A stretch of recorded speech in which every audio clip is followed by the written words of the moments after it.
En lo profundo del medio oeste estadounidense, en un pequeño y apacible pueblo rural llamado Plainfield, vivió un hombre cuya vida parecía, a simple vista, insignificante. Un vecino callado, tímido, que ayudaba en los graneros, cuidaba a los niños del vecindario y reparaba cosas cuando alguien lo necesitaba. Pero detrás de esa fachada se escondía una de las mentes criminales más perturbadoras de la historia moderna. Un hombre que asesinó, profanó tumbas y fabricó objetos inimaginables con restos humanos. Su nombre era Edward Theodore Gain.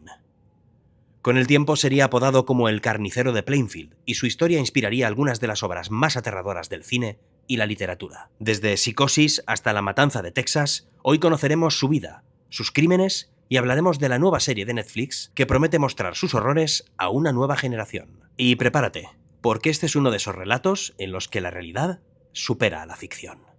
Ed Gein nació el 27 de agosto de 1906 en una granja del condado de La Crosse, Wisconsin. Su familia estaba compuesta por su padre, George, su madre, Augusta, y su hermano mayor, Henry. Desde pequeño, Ed vivió bajo la sombra de su madre, una mujer fanática religiosa que creía que el mundo estaba lleno de pecado y corrupción. Augusta predicaba constantemente sobre la maldad de las mujeres, y las consideraba a casi todas inmorales, instrumentos del diablo, y limitaba al máximo el contacto de sus hijos con el mundo exterior. El padre, George, era alcohólico y poco funcional. Murió en 1940. La madre, Augusta, en cambio, dominaba todo. Era severa, fría y extremadamente controladora. Con ella, Ed llegó a desarrollar un vínculo enfermizo de dependencia total. Como dato curioso, de niño, Gain se reía solo en los momentos más inapropiados. Sus compañeros de clase lo recuerdan como un chico tímido, extraño, que en ocasiones sonreía o reía cuando escuchaba cosas que los demás consideraban aterradoras. Esa conducta ya daba pistas de su mente fuera de lo común. Y sí, tal vez hayas pensado en Joker, Arthur Fleck, el personaje que interpretó Joaquín Phoenix en 2 películas, y en ese punto común de esa risa inapropiada. Y es que supongo que las grandes mentes perturbadas tienen cosas en común. En 1944 ocurrió un hecho extraño. El hermano de Ed, Henry, murió en un incendio. Aunque oficialmente se dijo que había sido un accidente, el cuerpo fue hallado con golpes en la cabeza que no concordaban con esa versión. Muchos sospecharon que Ed pudo haber estado involucrado, pero nunca pudo demostrarse. Un año más tarde, en 1945, Augusta murió de un derrame cerebral. Para Ed, aquello fue devastador.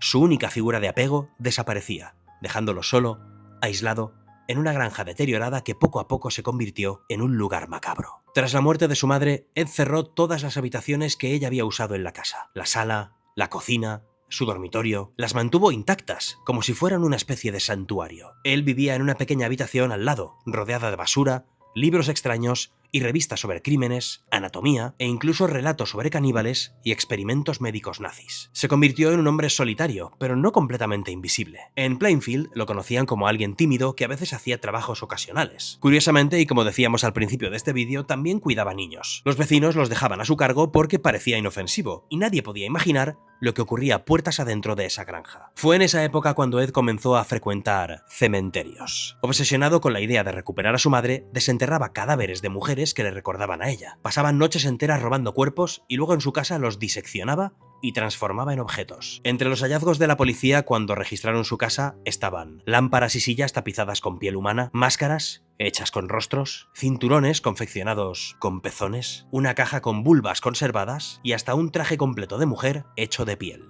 Ed confesó que a veces se lo ponía para convertirse en su madre. Y un detalle espeluznante es que también fabricó una máscara con el rostro de Mary Hogan, una de sus víctimas, y la usaba en su granja. Pero a pesar de que Ed Gein está considerado como uno de los asesinos en serie más terroríficos de la historia de América, en realidad solo pudo ser acusado oficialmente de 2 asesinatos. El primero fue el de Mary Hogan, una tabernera desaparecida en 1954. Durante años fue un misterio, hasta que Ed confesó haberla matado. El segundo crimen, y el que finalmente lo delató, fue el de Bernice Warden. En noviembre de 1957, esta mujer desapareció de su ferretería. Su hijo, que era adjunto al sheriff, sospechó de Ed porque lo había visto merodear la tienda el día anterior. La policía se desplazó hasta la granja de los Gain y lo que encontraron allí marcó para siempre la historia del crimen estadounidense. El cuerpo de Bernice estaba colgado boca abajo, abierto en canal como un animal de caza. En la casa, como hemos dicho, había un museo de los horrores. Máscaras, utensilios de huesos, restos humanos convertidos en adornos. Ed fue detenido de inmediato. Durante los interrogatorios confesó no solo los asesinatos de Hogan y Warden, sino también la profanación de muchas tumbas. Negó haber practicado canibalismo o necrofilia, aunque admitió que se sentía atraído por los cuerpos de las mujeres. Cuando los psiquiatras lo evaluaron, determinaron que sufría de esquizofrenia y psicosis. Fue declarado no apto para un juicio normal y enviado a un hospital psiquiátrico criminal. Allí pasó el resto de su vida,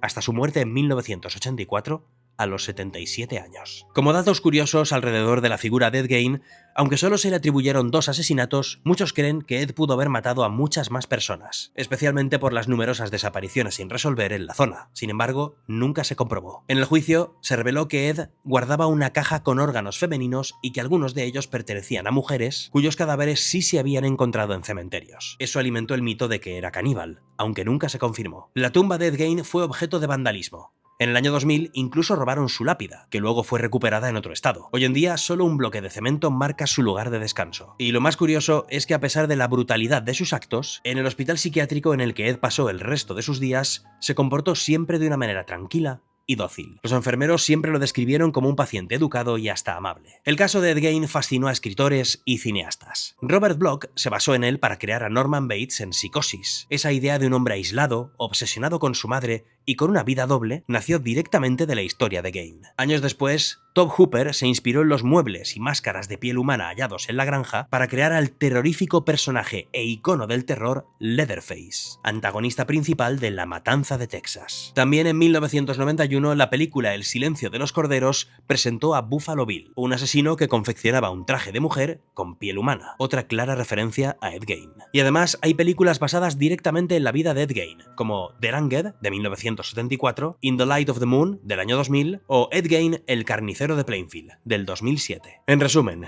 sin la terrorífica historia real de Ed Gein, probablemente no tendríamos a algunos de los monstruos más emblemáticos del cine de terror moderno. Y ahora la historia va a repetirse. Casi 7 décadas después de su arresto, Netflix trae de vuelta esta historia en la serie Monster, la historia de Ed Gein. Se estrenará el 3 de octubre de este año y será la tercera temporada de la antología creada por Ryan Murphy después del éxito que tuvieron las de Jeffrey Dahmer y los hermanos Menéndez. El papel de Ed Gein va a estar interpretado por Charlie Hunnam. Laurie Metcalf encarna a Augusta, su madre dominante, y tendremos a Tom Hollander como Alfred Hitchcock. Un detalle interesante porque conecta directamente con Psicosis, la película inspirada en la vida de Gein. En el reparto aparecerán también Olivia Williams, Vicky Krieps, Leslie Manville y Susanna Son, entre otros. Y por lo que vemos, parece ser que la serie no solo mostrará los crímenes de Ed, sino también el impacto cultural que tuvo, cómo su historia inspiró películas y personajes de terror que marcaron generaciones. En resumen, y terminando este vídeo, la vida de Ed Gein nos recuerda que a veces los monstruos más aterradores no vienen de la ficción, sino de la realidad. Un hombre tímido, vecino servicial, podía esconder tras su sonrisa la mente de un asesino obsesionado, que transformó su casa en un museo del horror. Su historia no solo estremeció a la sociedad de los años 50, sino que sigue viva hoy en día, en cada película, en cada personaje inspirado en él, y muy pronto, en la pantalla de Netflix. Así que la pregunta que queda en el aire es: ¿por qué seguimos fascinados con personajes como Gein? ¿Es morbo? ¿Curiosidad? ¿O la necesidad de entender qué hay en la mente de un monstruo como él? Si te ha gustado este vídeo, déjale un buen like, suscríbete al canal para más contenido como este y de todo tipo. Os ha hablado Javi Olivares desde La Botella de Candor y hasta el próximo vídeo. Buena suerte para ti y para tu familia. La Botella de Candor.